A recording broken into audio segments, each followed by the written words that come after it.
The night my sister erased me in front of strangers, she did it with a smile so practiced, it almost looked kind. I remember the exact moment because my fork froze halfway to my mouth. The restaurant was loud with laughter and clinking glasses, the kind of place people chose when they wanted to feel important for a few hours.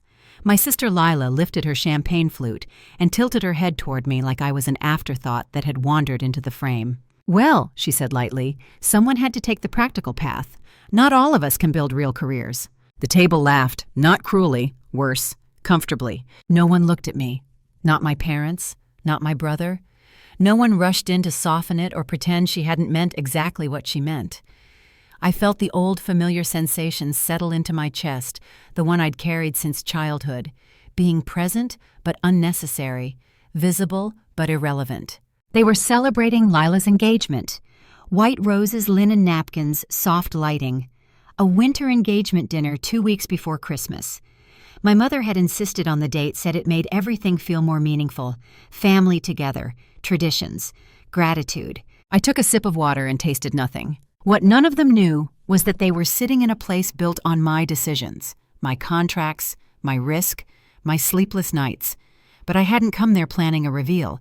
I came because a small, stubborn part of me still hoped that if I showed up enough times I might finally be seen. That hope was the first thing to die that night. The restaurant sat on the edge of downtown Minneapolis, all exposed brick and reclaimed wood, designed to look effortless. I'd signed off on every inch of it 3 years earlier, under a holding company name that kept my personal life separate from my business. I liked it that way. Quiet ownership, clean boundaries. My family didn't know. Not because I'd hidden it maliciously, but because they'd never asked. My mother, Elaine, had texted me the invitation the same way she did everything else. Brief, efficient, emotionless. Engagement dinner, Thursday, 7 p.m. Dress nice, as if I needed reminding. When I arrived, my sister barely glanced up. She was too busy soaking in attention, letting people admire the ring, the man, the future she'd curated so carefully. Her fiancé Marcus was handsome in the way men become when they're winning.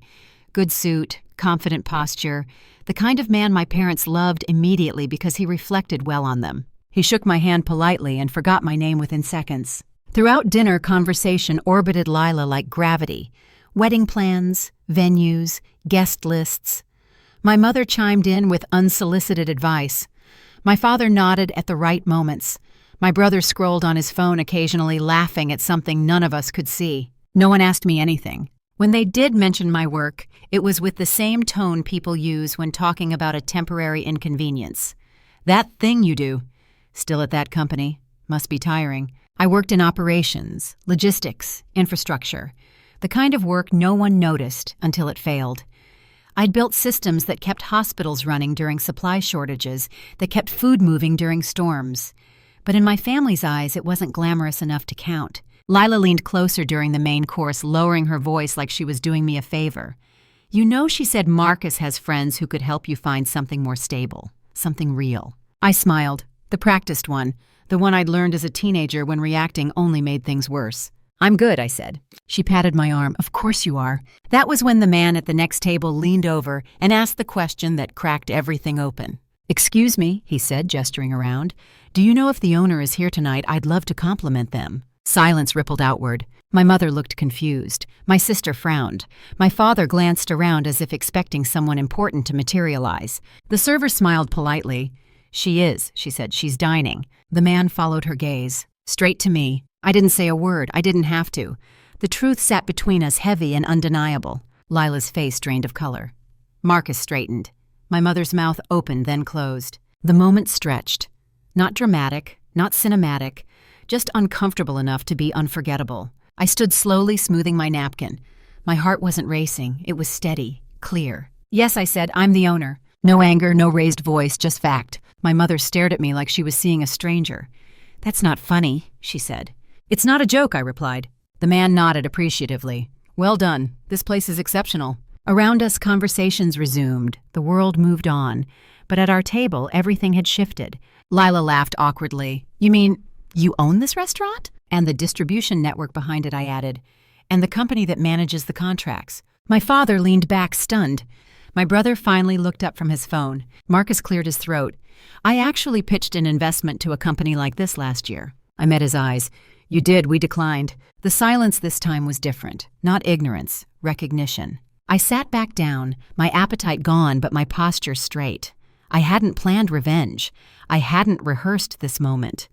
But something inside me hardened into clarity. This wasn't about embarrassing them. It was about understanding what they had chosen not to see for years. As dessert menus arrived untouched, I realized something else too. This dinner wasn't the end of a chapter. It was the beginning of a reckoning none of them were prepared for. And neither was I. The silence after the reveal followed me home like a shadow that refused to detach. I didn't wait for dessert. I didn't wait for apologies that wouldn't come. I paid the bill quietly at the host stand, signed my name the way I always did, neat and unremarkable, then walked out into the cold Minnesota night. The air cut sharp against my cheeks, the kind of cold that wakes you up whether you want it to or not. Behind me, my family stayed seated. That detail mattered more than I wanted to admit. I drove home with his radio off hands, steady on the wheel, replaying the evening in fragments.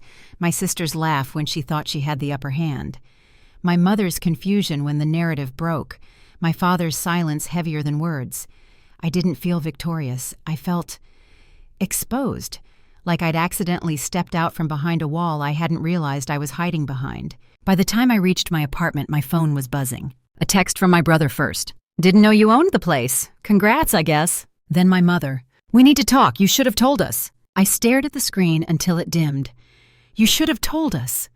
As if the absence of curiosity had been my failure. As if I'd withheld something owed. I didn't reply. I poured myself a glass of water, stood by the window, and watched snow drift past the streetlight below. The city looked calm, orderly. Nothing like the storm quietly rearranging itself inside me. I was 31 years old. Too old to be waiting for permission. Too young to pretend this didn't hurt. The next morning, I woke early out of habit. My workdays started before sunrise more often than not, and my body hadn't learned how to rest yet. I made coffee, opened my laptop, and scanned overnight emails. Supplier confirmations, a zoning approval, a message from our legal counsel marked urgent. That one made my chest tighten. The subject line read family inquiry. I opened it slowly. Apparently Marcus had not wasted any time. Less than 12 hours after proposing to my sister in a room built by my hands, he had contacted one of my junior partners. Not directly, of course. Men like him never did anything directly. He'd framed it as curiosity, as interest, as an opportunity. He wanted to revisit the investment conversation. The tone was polite, professional, almost apologetic. But it wasn't the message itself that bothered me. It was the timing. Marcus had pitched his firm as a strategic partner once before, under the assumption that he was dealing with a faceless executive team. We'd declined because his company had a history of cutting corners, labor violations, quiet settlements, the kind of ethics that only existed when cameras were pointed in the right direction. Now he knew who sat on the other side of the table, and now he was circling back. I leaned back in my chair, coffee cooling forgotten beside me, and felt something click into place. This wasn't just about family. It never was. It was about access, about proximity, about who got invited into rooms and who got erased from them until they were useful. My phone buzzed again, this time my sister. Her message was longer, carefully worded. I didn't mean what I said last night. You know how things come out wrong at events like that.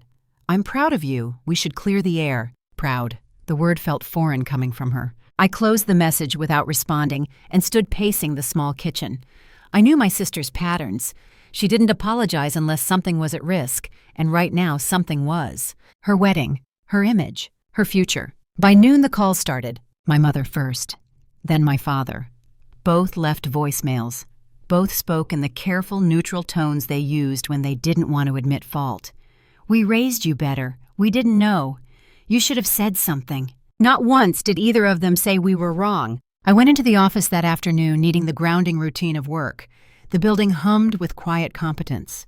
People nodded as I passed. Some smiled. They knew who I was, not because of a title, but because I showed up. That mattered. In the conference room, my legal counsel laid out the situation plainly. Marcus's firm was sniffing around again. He'd also asked questions about ownership structures, about trusts, about long-term succession. That's fast, I said. It's opportunistic, she replied.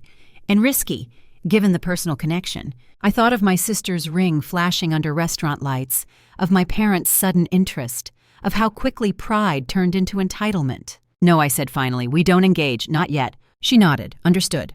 But as she gathered her papers, she hesitated. "There is something else." That was when she told me about the will. My grandmother had passed away 3 months earlier. Quietly, without fanfare. She'd been the only person in my family who never treated me like a disappointment. She'd taught me how to balance a checkbook before I was 10, had slipped me cash when I went back to school after dropping out once, had told me in a voice softened by age that independence was a woman's real inheritance. I hadn't been invited to the reading. According to my lawyer, the estate was still being finalized, but there were irregularities. Amendments made late, beneficiaries adjusted, assets moved into trusts managed by my father. I felt the room tilt slightly. How much, I asked. She named the figure, spoken softly, carefully. It was life-changing. And I had been excluded. Not accidentally, deliberately. I sat there, hands folded, heart pounding in my ears. The pattern was suddenly painfully clear. The dinner, the sudden interest, the calls, the pride that arrived only after proof. They hadn't just underestimated me. They had written me out. I stood slowly, the weight of it settling into resolve rather than shock. "Thank you," I said to my lawyer. "I'll handle it." Outside, the sky was already darkening, winter closing in early, as it always did. I pulled my coat tighter, breath visible in the cold, and made a decision I should have made years ago. If they wanted to pretend I didn't exist until I was useful, then they didn't know me at all. And if they thought the story ended with a restaurant reveal they were about to learn something, this wasn't the end. It was the opening move. I didn't tell anyone about the will for 3 days. Not my staff, not my friends, not even my lawyer beyond what was necessary. I carried the knowledge the way you carry a hidden bruise, tender and private, testing its edges when no one's looking. It wasn't the money that hurt. Not really. It was the familiarity of the gesture, being left out. Again. This time with paperwork to prove it. My grandmother Ruth had been precise in life. Lists, labels, envelopes tucked inside envelopes. She kept her important documents in a fireproof box under her bed, the key always on a chain around her neck. When she passed, my father had volunteered to handle everything. He always did.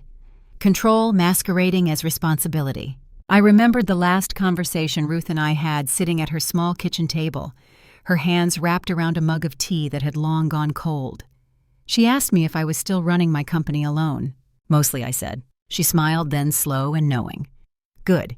Never let them tell you you're temporary." That memory stayed with me as I pulled records quietly, carefully. I didn't storm into my parents' house demanding answers. I didn't confront my sister. I did what I always did when something didn't add up. I investigated. The first thing I learned was that the amendment to the will had been signed 6 weeks before Ruth died. The second thing was that it had been notarized by a lawyer my father played golf with every Sunday. The third thing was that the trust created in my father's name listed my sister and brother as contingent beneficiaries. My name appeared nowhere. Legally, it was clean enough to pass at a glance. Ethically, it reeked. I sat in my office late one evening, lights dimmed, scrolling through scanned documents, timelines forming in my head. This wasn't a last-minute decision by a confused elderly woman. This was planned, managed, executed. My phone buzzed. A message from Lila. "Mom says you're being distant. We're family. Let's not make this weird." I almost laughed. Family to them was a word you used when you wanted compliance, not accountability. I typed a reply, then deleted it. I wasn't ready to show my hand. Instead, I called Jonah. Jonah had been Ruth's financial advisor for over a decade, a quiet man with an encyclopedic memory and a stubborn sense of ethics. He answered on the second ring. "I was wondering when you'd call," he said. That told me everything. We met the next morning at a coffee shop far from my parents' neighborhood. Jonah arrived with a slim folder and an expression that suggested he'd been waiting for permission to speak. "Your grandmother intended for you to be included," he said without preamble. "Substantially." I closed my eyes briefly. What changed? He slid a document across the table. A handwritten note from Ruth dated 2 months before her death. It wasn't legally binding, but it was unmistakably hers.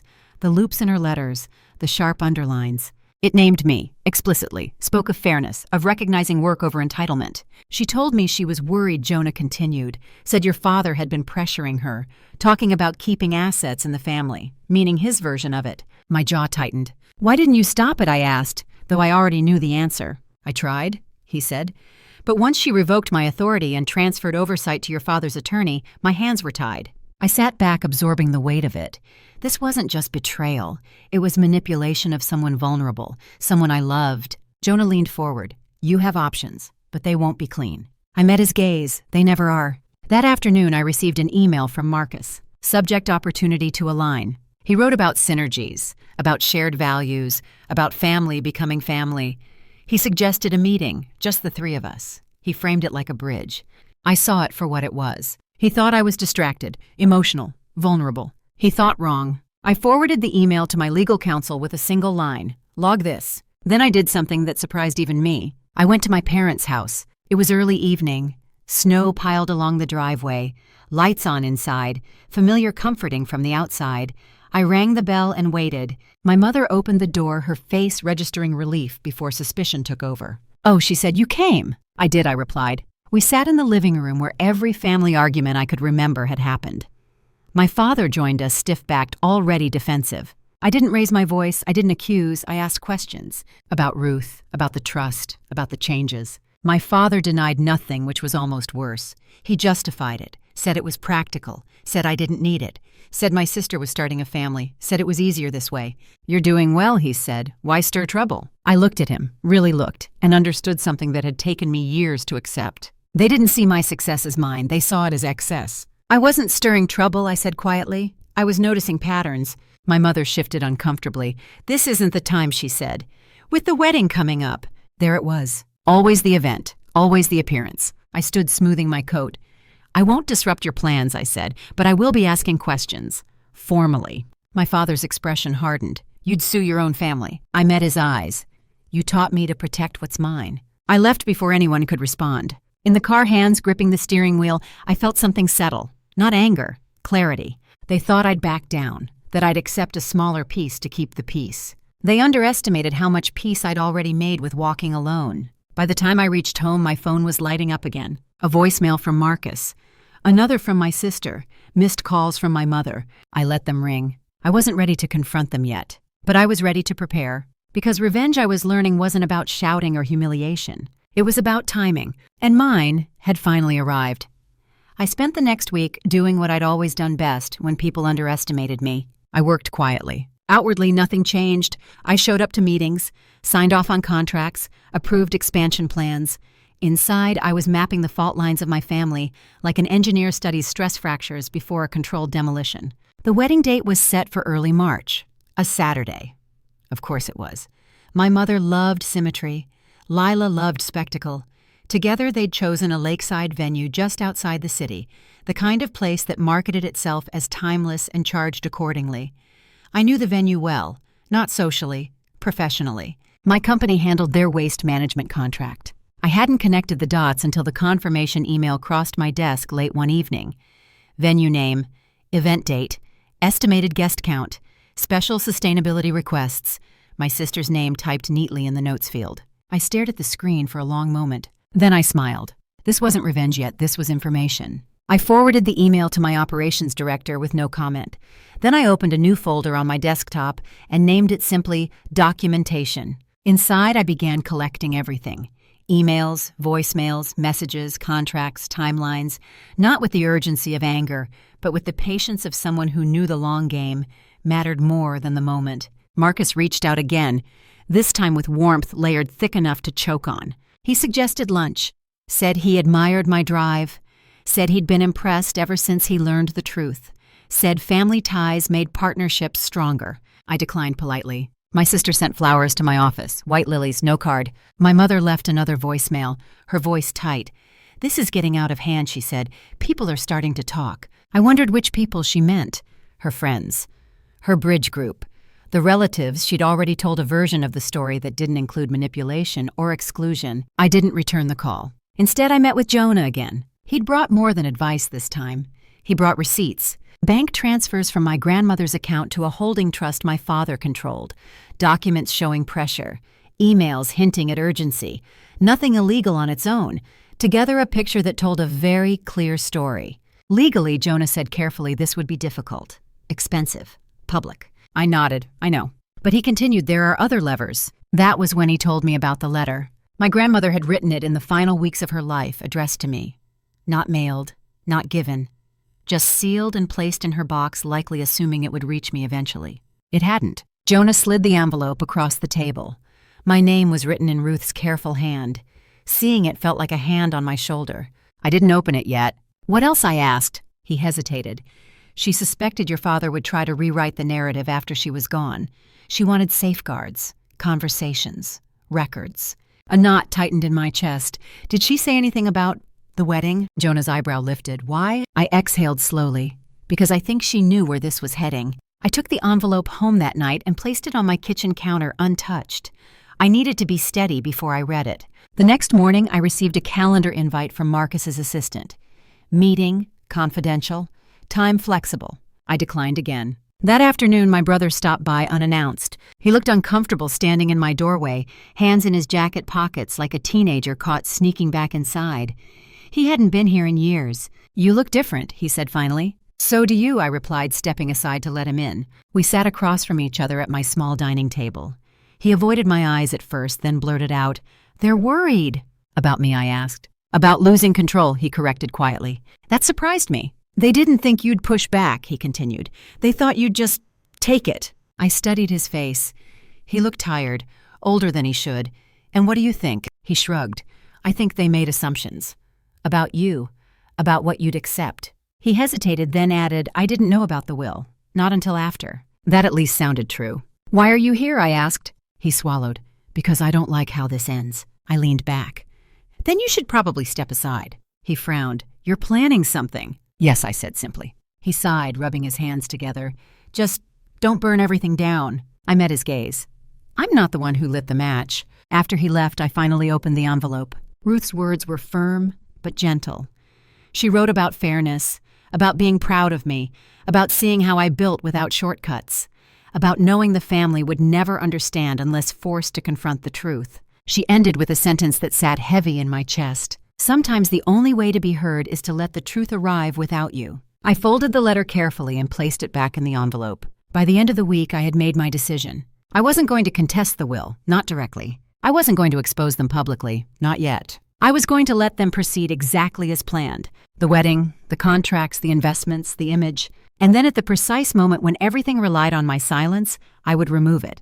Not with cruelty, with consequence. Because they hadn't just underestimated me as a daughter or a sister. They had underestimated me as a professional. And that was a mistake they were about to feel. The wedding was 6 weeks away. Plenty of time, plenty of leverage. And for the first time in my life, I wasn't afraid of what would happen when I stopped trying to belong. I was ready to watch the tables turn. The closer the wedding got, the more polite everyone became. It was the kind of politeness that had nothing to do with warmth and everything to do with fear. Texts arrived carefully worded, emails softened with exclamation points, invitations to talk things through floated in without specifics. No one said the words will or inheritance anymore. They acted as if ignoring it might make the discomfort evaporate. It didn't. I kept my distance, but I watched everything. From the outside, Lila's life looked flawless. Engagement photos flooded social media. She and Marcus posed in coordinated coats, foreheads touching smiles, serene.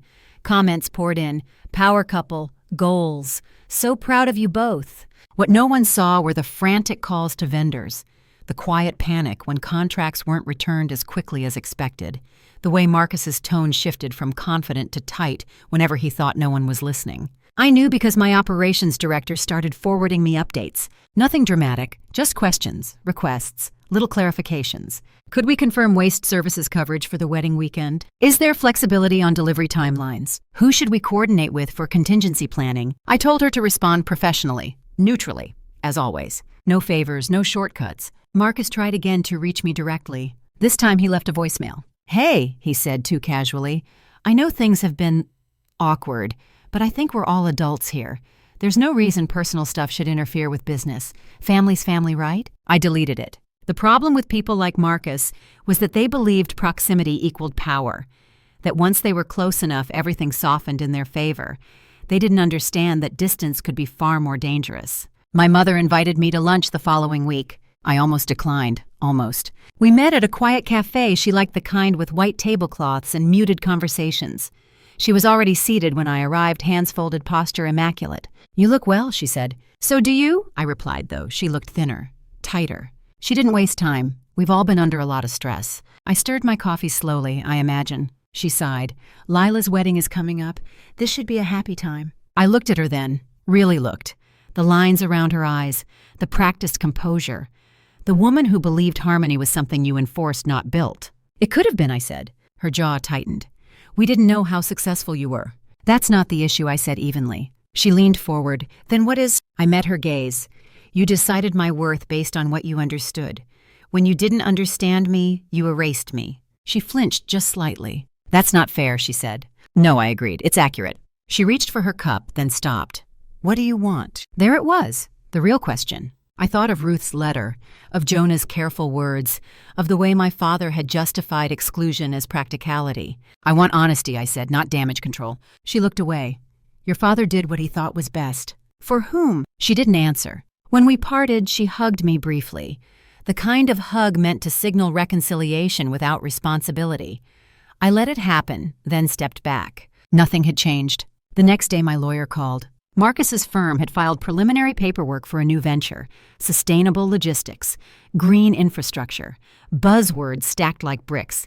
They were positioning themselves aggressively in the same space as my company. "He's leveraging your last name," she said, quietly. Of course he was. I asked her one question. "Is it sloppy?" She paused, then smiled through the phone. "Very." That night I attended a small industry event across town. Nothing flashy, just people who actually built things. I didn't mention my family. I didn't mention the wedding. I talked shop, listened, took notes. Toward the end of the evening, I found myself standing beside a woman named Claire, a senior analyst from a regulatory firm. She tilted her head. "You're related to the bride, aren't you?" I raised an eyebrow. "Am I?" She smiled faintly. "Word travels. So does misinformation," I said. Her smile widened. "True. For what it's worth, people are paying attention. To you." That was when I knew the story was already shifting, even without my involvement. At home, I finally did what I'd been avoiding. I reread Ruth's letter. This time, I noticed something I'd missed before. A line near the bottom, almost an afterthought. "I told Jonah where the old accounts are, in case you need proof." Proof. The next morning, Jonah confirmed it. Accounts opened decades ago. Quiet investments, small amounts that grew patiently. Nothing flashy, all documented, all originally intended for me. They hadn't been transferred. They'd been forgotten or overlooked. My father had missed them. That changed everything. Legally, they were mine. Not contested, not entangled, clean. I sat at my desk, sunlight slanting across the floor, and felt the final piece click into place. I wasn't going to take anything from them. I was going to stop protecting them from the truth. The wedding was 3 weeks away. Marcus's firm was weeks from announcing their new venture. My family was relying on silence. I had spent my entire life believing silence was survival. I understood now it was leverage, and I was done giving it away for free. The first thing I did was nothing. That sounds passive, but it wasn't. It was deliberate, strategic. I let the days move forward exactly as everyone expected them to. I returned emails with my usual efficiency. I approved budgets. I showed up to internal meetings calm and unbothered. On the surface, I was the same reliable constant I'd always been. Underneath, I was shifting weight. I met with Jonah again, this time in his office. He closed the door, lowered his voice, and laid everything out. The forgotten accounts were modest by the standards my family obsessed over, but they were clean, untouched, fully documented.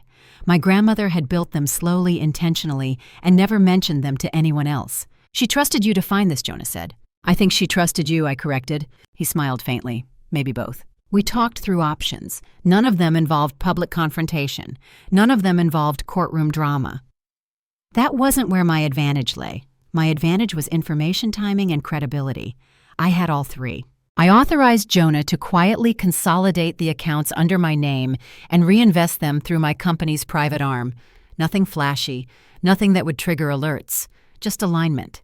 Then I turned my attention to Marcus. His firm's new venture announcement was scheduled for the week before the wedding. Press releases were drafted. Interviews lined up. He was positioning himself as a leader in ethical infrastructure, borrowing language from my industry like it was public property.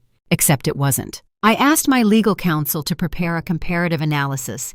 Nothing accusatory, just facts, timelines, overlapping concepts, quiet contradictions between his public claims and his firm's documented history. She raised an eyebrow.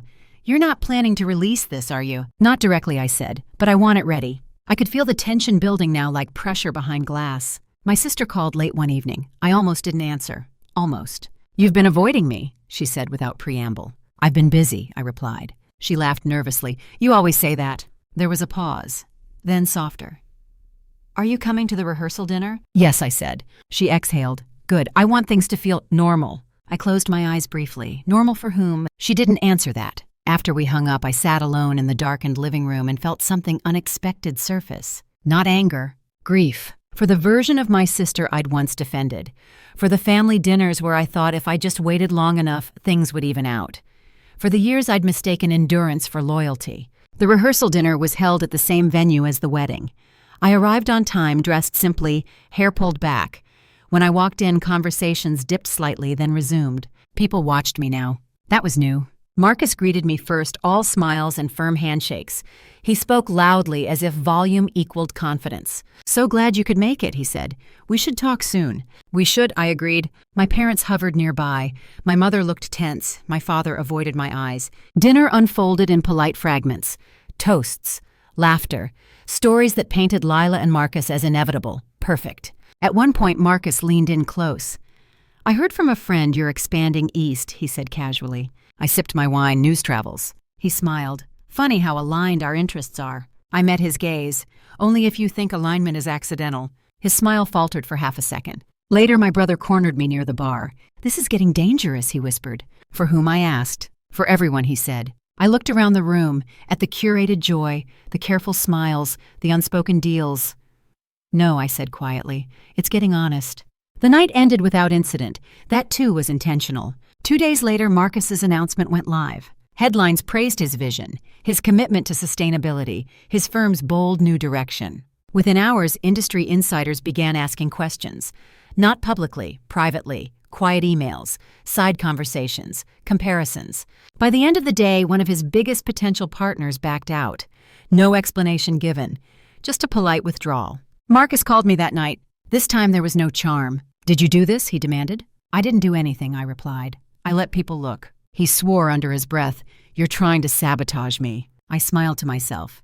"You sabotaged yourself when you assumed proximity gave you permission." He hung up. The wedding was 5 days away. My mother called the next morning, voice tight. "Marcus is under a lot of pressure." "I imagine," I said. "This isn't the time for power plays." "This isn't a power play," I replied. "It's a boundary." She was silent for a moment. Then quietly, "Your father is worried."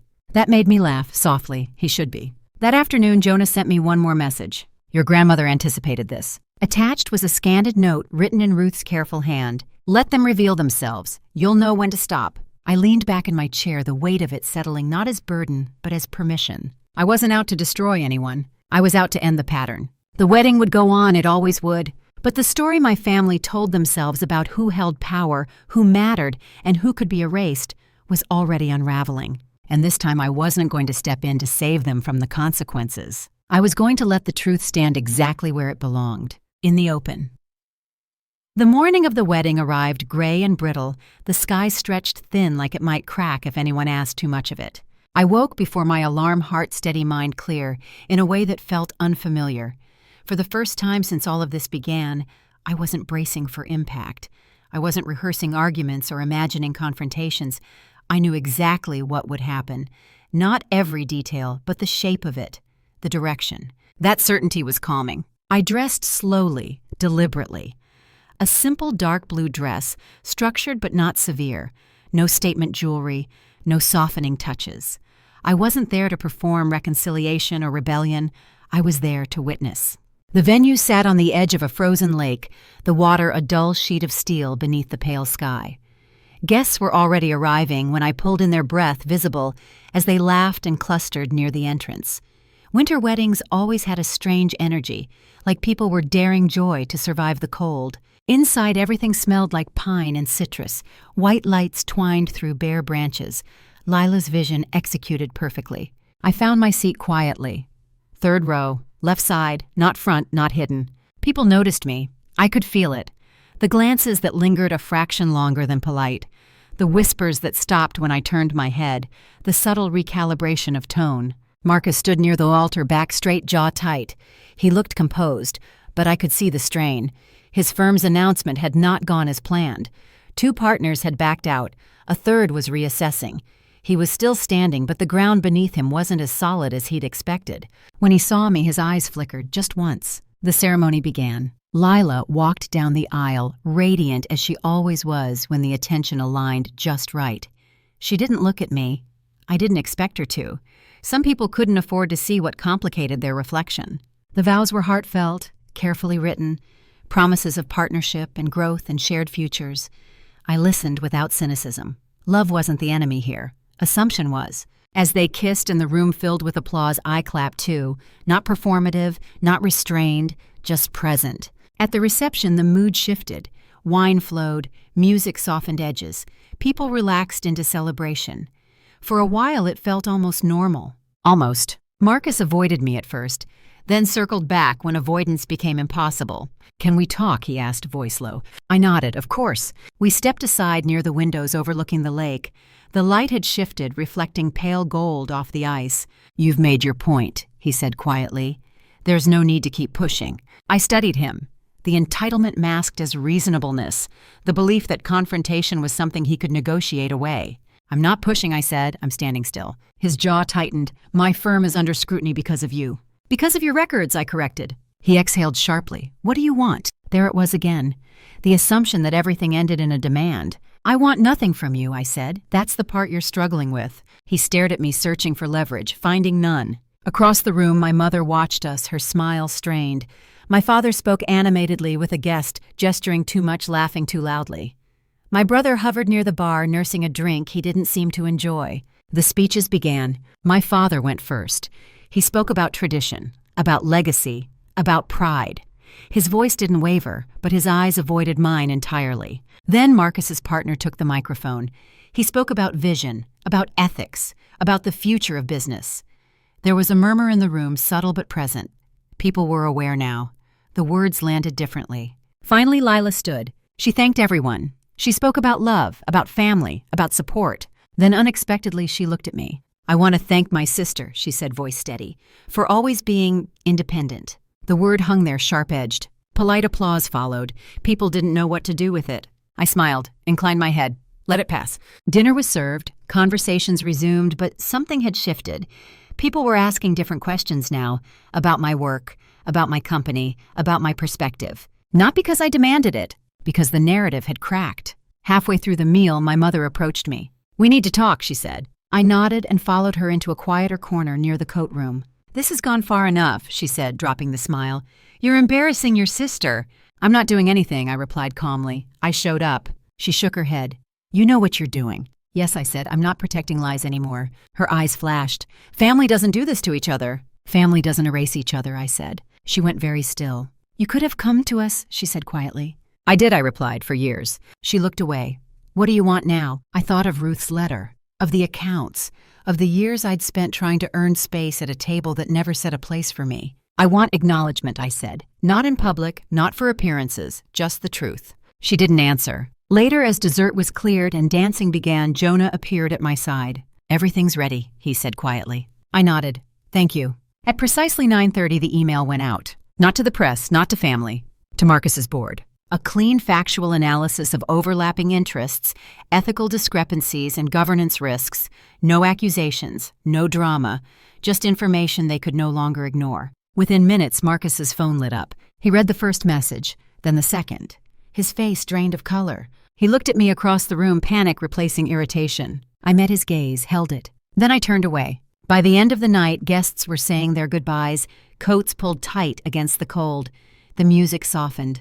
Lila and Marcus smiled through exhaustion. As I stepped outside, snow began to fall, light, steady. My brother caught up with me at the door. "You did this," he said quietly. "No," I replied. "They did. I just stopped covering for them." He nodded slowly. "I don't know what happens next." Neither did I. But for the first time, that uncertainty didn't feel like danger. It felt like space, and I was finally ready to step into it. The fallout didn't arrive all at once. It never does. It came in waves, quiet at first, then impossible to ignore. The morning after the wedding, my phone was silent. No missed calls, no frantic texts. I made coffee, stood by the window, and watched the snow melt into gray slush along the curb. The city moved on. People went to brunch. Someone laughed across the street. Life refused to pause for family drama. By noon, the silence broke. Jonah called first. "They've suspended Marcus pending review," he said, voice measured. "The board wants distance, immediately." I closed my eyes briefly. "Lila, she doesn't know yet," he said. "At least not officially." I thanked him and hung up. An hour later, my brother called. "She's at Mom's," he said without greeting, crying, yelling, saying she was blindsided. "Was she?" I asked. He hesitated. "She says you planned this." "I planned to stop lying," I replied. "That's all." He sighed. "Dad's furious." That made sense. Control hates exposure. I spent the afternoon at the office, not hiding, not waiting, just working. People moved around me with quiet focus. No one asked questions they didn't need to. They trusted me to handle my own life the same way I handled theirs. Late afternoon, my mother finally called. Her voice was brittle. "Come over." I considered declining. Then I remembered Ruth's last words. "Let them reveal themselves." "I'll be there in an hour," I said. Their house looked the same as it always had. Trimmed hedges, perfectly aligned porch furniture. A place designed to present stability whether or not it existed inside. Lila was in the living room when I walked in.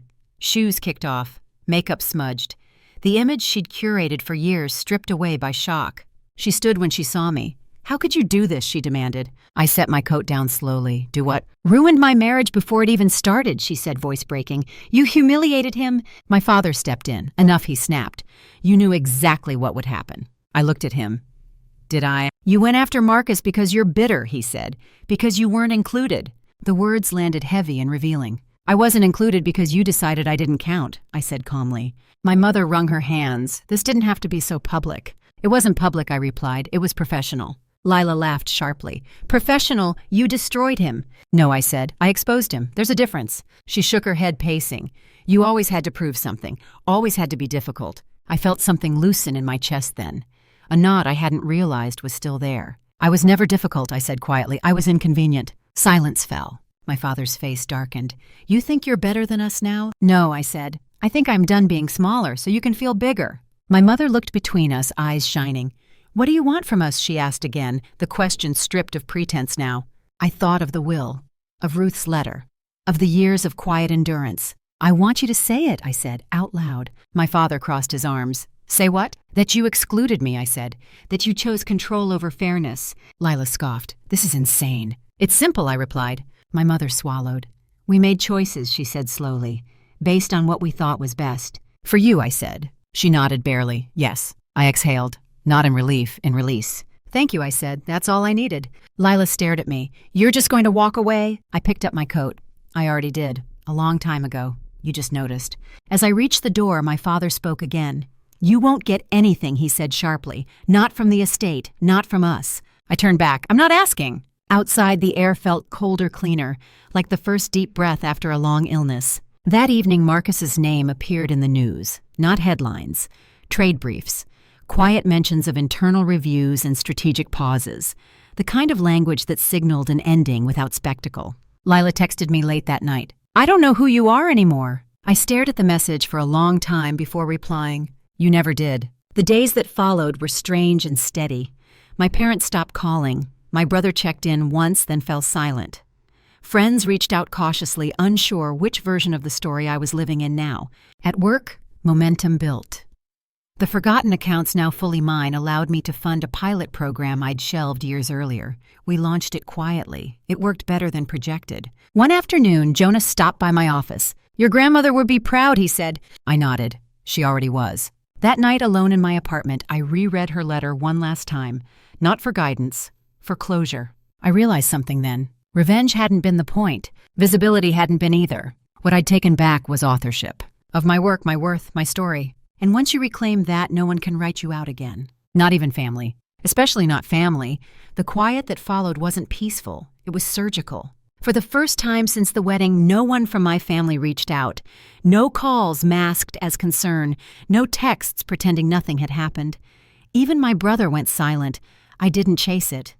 Silence, I was learning, could be a boundary as much as a weapon. 2 weeks passed. Work filled the space they left behind. Meetings stacked. Decisions multiplied. The pilot program funded by Ruth's forgotten accounts exceeded projections by a margin that made my team nervous in the best way.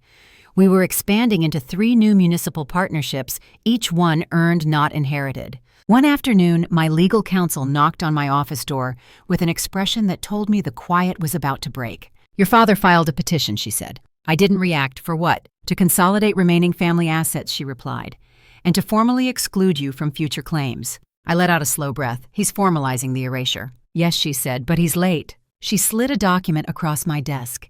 It was a copy of the trust amendment Jonah had warned me about, and beneath it another page. A response, filed under my name, Jonah's name, and Ruth's forgotten accounts. "We've already moved," my lawyer said, legally, quietly. I nodded once. Good. My father had always believed paperwork was power. He never considered that I might learn the language better than he ever had. That evening, I attended a small dinner hosted by a regional planning council. Nothing glamorous, folding chairs, coffee in disposable cups, real conversations. I sat beside a woman named Denise, late 50s, sharp-eyed, no patience for nonsense. "I heard about your sister's wedding," she said casually. I waited. She smiled. "Not the gossip, the part where your company held its ground." I raised an eyebrow. "That part travels," she nodded. "Integrity always does, just slower." That stuck with me. 2 days later, Marcus called. I almost didn't answer. Almost. "What do you want?" I asked. His voice sounded different, lower, stripped of performance. "I need to understand," he said. "Did you do this because of the will?" I closed my eyes briefly. "You really don't get it." I lost everything he said sharply. The board, the deal, the future I planned. "You lost the illusion that no one was paying attention," I replied. There was a long pause, then quietly Lila didn't know. I believed him. That didn't change anything. "I'm not your enemy," I said, "but I'm not your shield either." He hung up without another word. That night my mother emailed me. Not a call, not a text, an email, formal, controlled. She wrote about disappointment, about family loyalty, about how things had spiraled. She ended with a sentence that made my chest ache despite myself. "Your grandmother would have wanted us to stay together." I stared at the screen, then opened Ruth's letter again. "Sometimes staying together costs more than it's worth," I replied with one line. She wanted fairness. No response came. A week later, my brother showed up at my office. He looked thinner, tired, like someone who'd finally stopped pretending the ground beneath him wasn't shifting. "They're selling the house," he said. I blinked. "Already?" He nodded. "Dad says it's time to downsize. Mom says it's temporary." We both knew better. "They blame you," he added quietly. "I know." He hesitated. "I don't." That surprised me. "I didn't say anything when it mattered," he continued. "I let it happen, but I see it now." I studied him.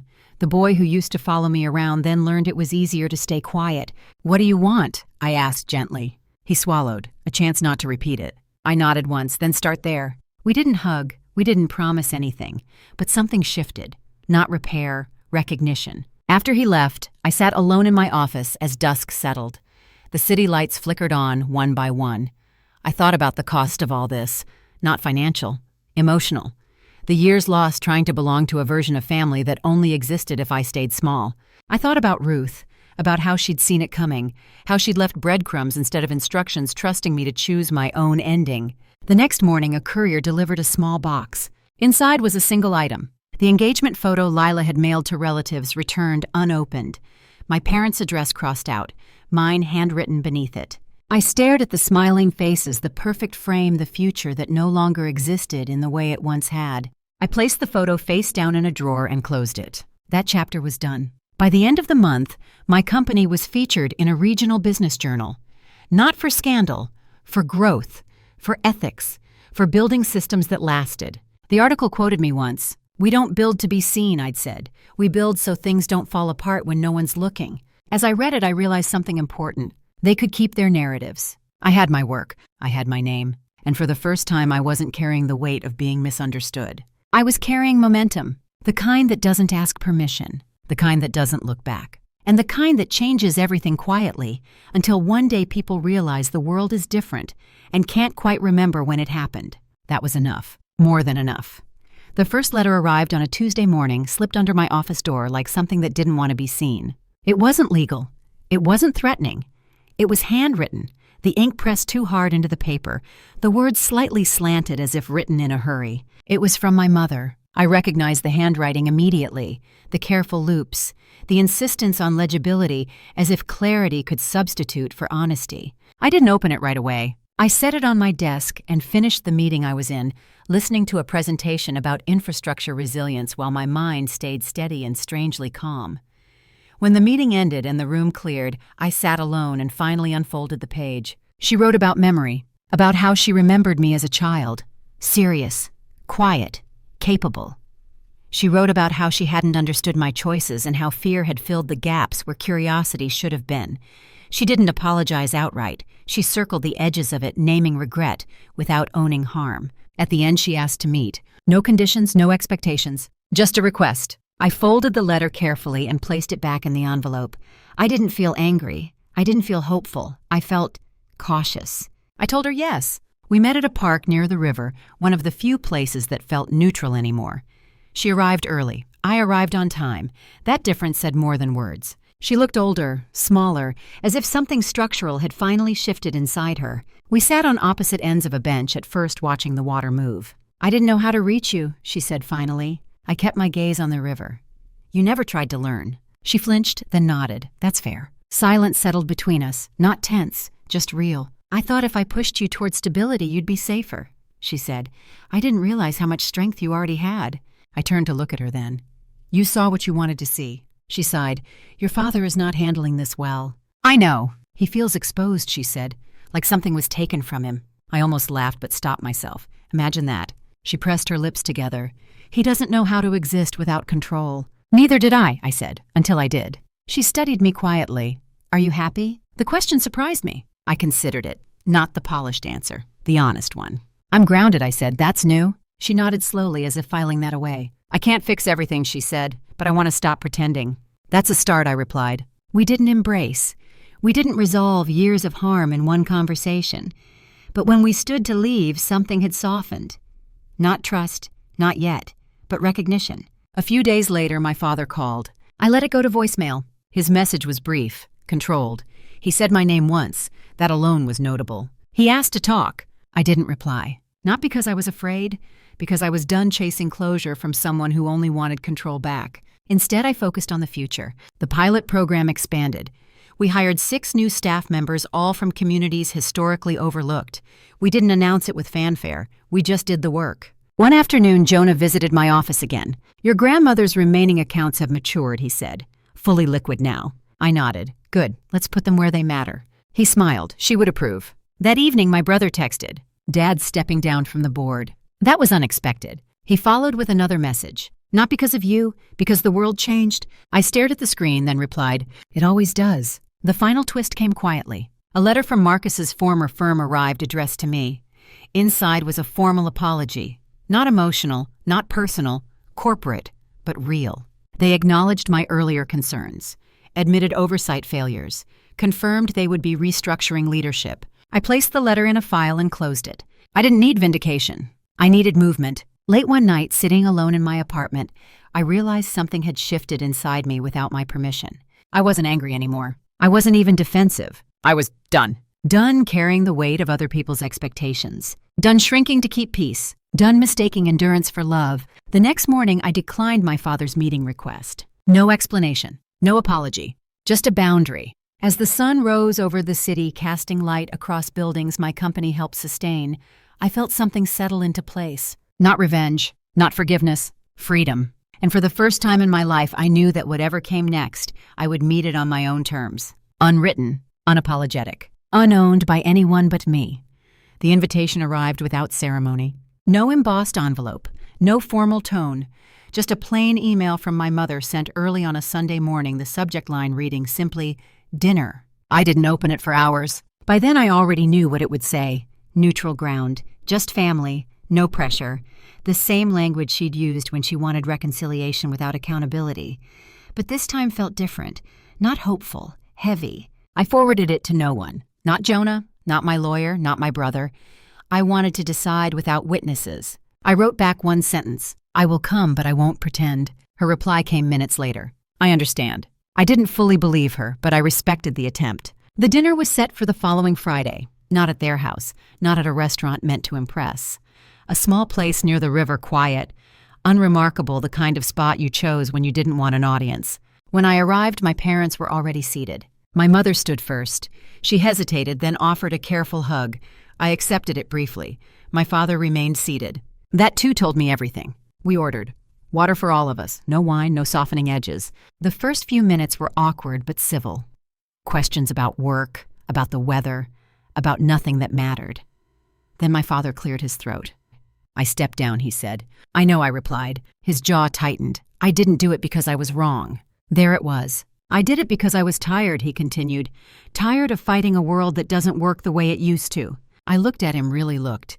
He seemed older than I remembered. Not weaker, just exposed. You didn't fight the world, I said. You fought change. He bristled. You think you're above us now? No, I said calmly. I think I stopped asking you to approve of me. My mother placed a hand on his arm. Let her finish. That was new. I didn't come here to win, I continued, or to punish you. I came because you asked. But I won't rewrite what happened to make this easier. My father stared at the table. You excluded me, I said. Not because I failed, but because I succeeded in a way you didn't recognize. That wasn't protection. That was control. Silence settled. My mother spoke next. I should have stopped it, she said quietly. I knew it wasn't right. I turned to her. Why didn't you? She swallowed. Because I was afraid of what would happen if I challenged him. I nodded. I know that fear. My father looked up sharply. So what now? He asked. You cut us off. You disappear. I shook my head. No, I stopped performing. What does that mean? He demanded. It means if we have a relationship, it's honest, I said. No pretending, no minimizing, no erasing. And the money, he asked bluntly. There it was, the thing he couldn't help circling. I'm not contesting the estate, I said. Not because I don't deserve it, but because I don't need it. He exhaled a sound halfway between relief and resentment. But don't mistake that for forgiveness, I added. It's a boundary. My mother nodded slowly. I can live with that. My father didn't answer. When dinner ended, we stood awkwardly. My mother hugged me again longer this time.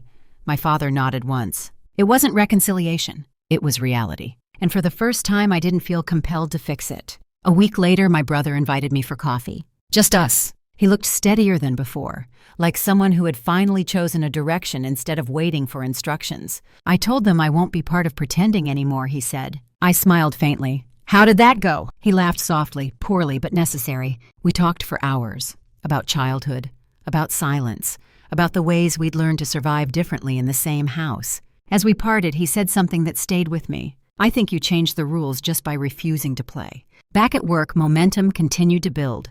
The pilot program became permanent.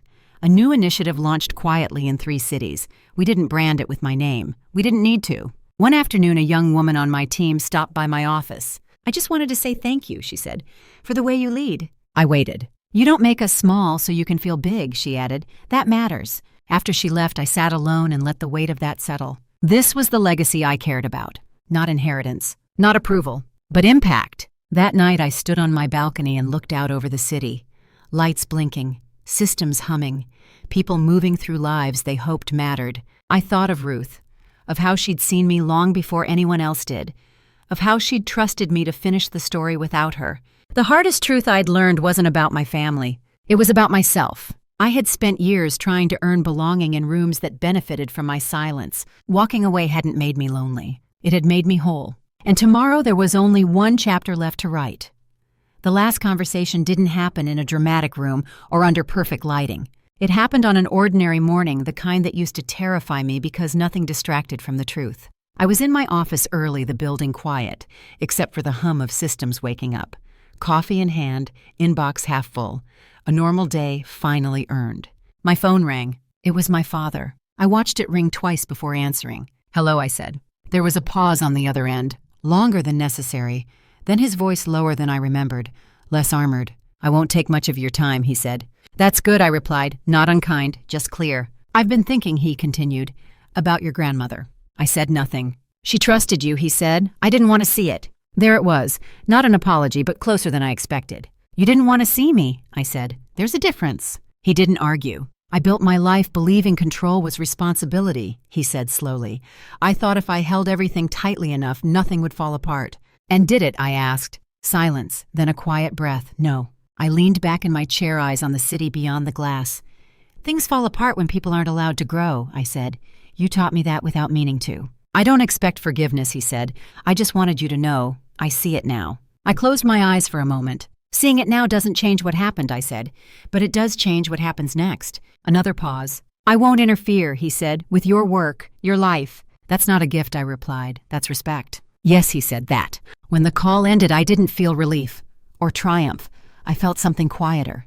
Completion. That afternoon, my mother sent a short message. No explanation, no qualifiers. I'm proud of you. I read it once, then again. I didn't reply. Not because I didn't care, but because I no longer needed to manage the moment. At sunset, the team gathered in the event space downstairs. No announcement, no milestone celebration.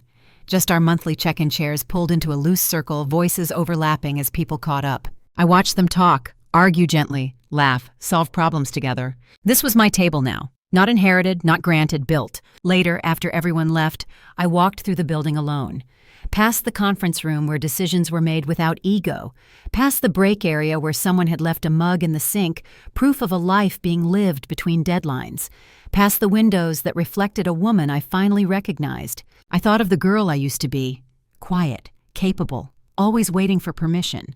No one ever gave it, so I stopped asking. Revenge, I'd learned, wasn't about punishment. It wasn't about watching others fall. It was about refusing to stay where you were diminished. It was about choosing yourself so thoroughly that the people who relied on your silence had to face the noise of their own choices. My family didn't collapse. They adjusted. So did I. The inheritance I lost taught me something more valuable than money ever could. That dignity isn't granted by documents. That belonging isn't earned through obedience. That the most powerful thing a woman can do, especially once she's been underestimated, is to build a life so solid it doesn't require anyone's approval to stand. That night, I stood on my balcony again, city lights blinking below like proof that systems once set right keep working long after the builders step back. I wasn't angry anymore. I wasn't waiting. I was done. If you've stayed with me through this story, maybe it's because something in it felt familiar. Maybe you've sat at a table where your silence was expected. Maybe you've been excluded, minimized, or written out because your success didn't fit someone else's script. Or maybe you're still standing in that place wondering if choosing yourself will cost too much. Here's what I know now. It costs more not to. If this story resonated with you, let me know in the comments. Share where you're watching from or tell me about a moment when you stopped shrinking and started building. And if you want more stories like this, stories about justice, dignity, and the quiet power of reclaiming your life, don't forget to subscribe. Someone out there needs to hear what you just did. Keep building. Keep choosing yourself. The table is yours now.